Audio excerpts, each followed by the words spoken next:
আজকের শান্ত, নিরিবিলি বনভূমির বুক চিরে লুকিয়ে আছে এক বিস্মৃত ইতিহাস। এটি বিষ্ণুপুরের বাসুদেবপুর এয়ারড্রোম, দ্বিতীয় বিশ্বযুদ্ধের নীরব সাক্ষী।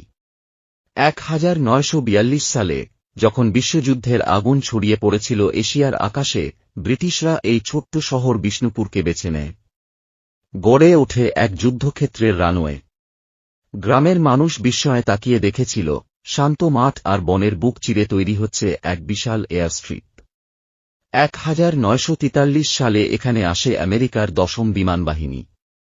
B-24 লিবারেটর বোমারু বিমান উড়ে যেত এই মাটি থেকে শত্রু ঘাঁটিতে হামলার জন্য। RP-38 লাইটনিংয়ের বিশেষ সংস্করণ নজর রাখত চীন বার্মার যুদ্ধক্ষেত্রে।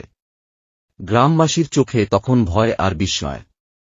কখনো দিনের আকাশ ভরত যুদ্ধবিমানের গর্জনে, কখনো রাতের অন্ধকারে কেঁপে উঠত বিষ্ণুপুরের আকাশ।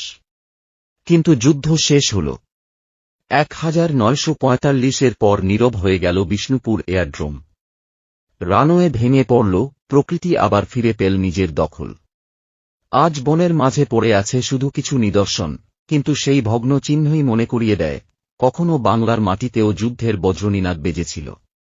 বিষ্ণুপুর এয়ারড্রোম আজ আর যুদ্ধের নয়, বরং শান্তির প্রতীক। এটি শুধু একটি হারানো এয়ারস্ট্রিপ নয়, এটি ইতিহাসের অমূল্য স্মৃতি, যেখানে যুদ্ধ আর শান্তি মিলেমিশে তৈরি করেছে এক অদ্ভুত কাহিনী।